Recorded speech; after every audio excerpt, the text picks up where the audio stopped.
Hey guys, welcome to my channel. It's me সপ্তর্ষি চক্রবর্তী। চলো দেখা যাক আজ কি রান্না হয়।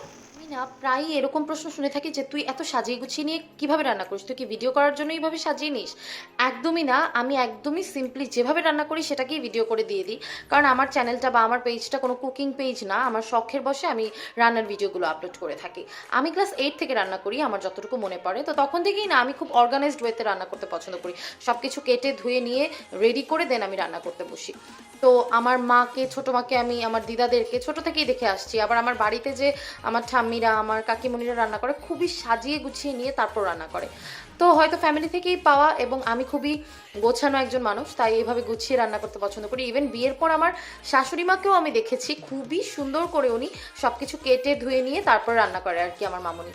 তো এই জন্য আমিও এই জিনিসটাই করি। আর আমার এটা যখন থেকে রান্না করি তখন থেকেই এভাবে করি। তো আজকে একটা নিরামিষ সবজি রান্না করবো, সেজন্য এখানে আমি নিয়েছি হচ্ছে ধনেপাতা কেটে, এখানে রয়েছে টমেটো, এখানে রয়েছে হচ্ছে কাঁচামরিচ, আর নিচে আদা কুচি, তোমরা দেখতে পাচ্ছ কিনা জানি না।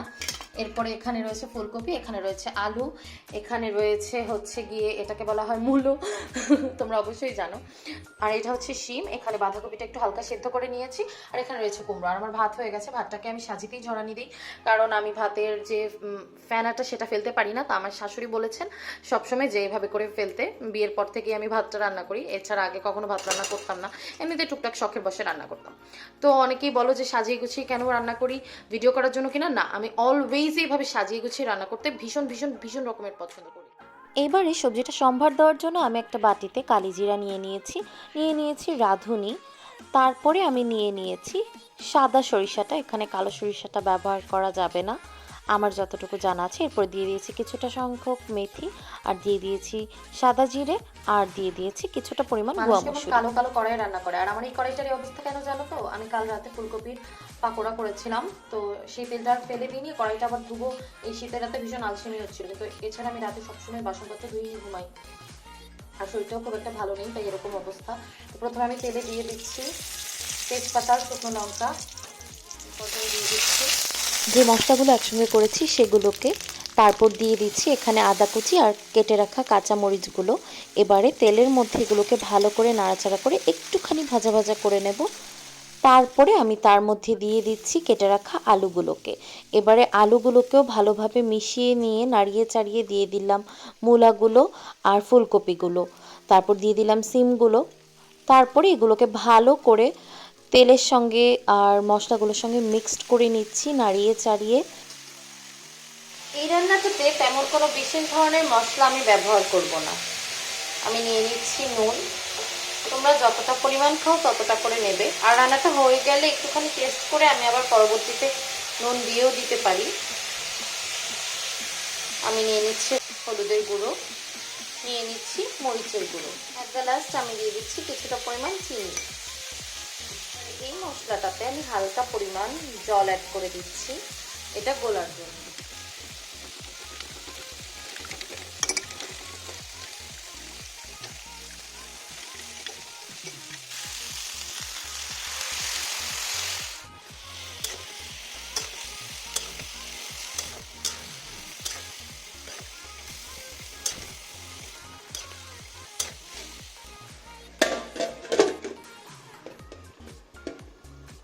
এই হচ্ছে সবজিটা অনেকটা ঢেকে রাখার পরে এরকম পরিস্থিতিতে এসেছে। এই পর্যায়ে আমি দিয়ে দেব যে বাঁধাকপিগুলো সেদ্ধ করে রেখেছিলাম সেগুলো দিয়ে দিলাম, কুমড়োগুলো দিয়ে দিলাম, টমেটোগুলো দিয়ে দিলাম।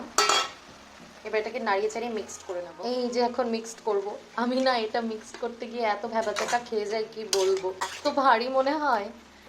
এক হাতে ফোনটা নিয়েছি, এক হাতে নাড়ছি, তো তাই আরো ভীষণ কষ্ট হচ্ছে। এবার আমি ফোনটাকে একটা সাইডে রেখে ভালো করে নাড়িয়ে চাড়িয়ে তোমাদেরকে দেখাই। কি দারুণ লাগছে তাই না, কালারফুল সব সবজিগুলো, শীতকালে এটাই ভালো লাগে। নাড়িয়ে চাড়িয়ে নেওয়ার পরে এরকম অবস্থায় আছে। এবার এটাকে আমি আবারও ঢেকে দেব।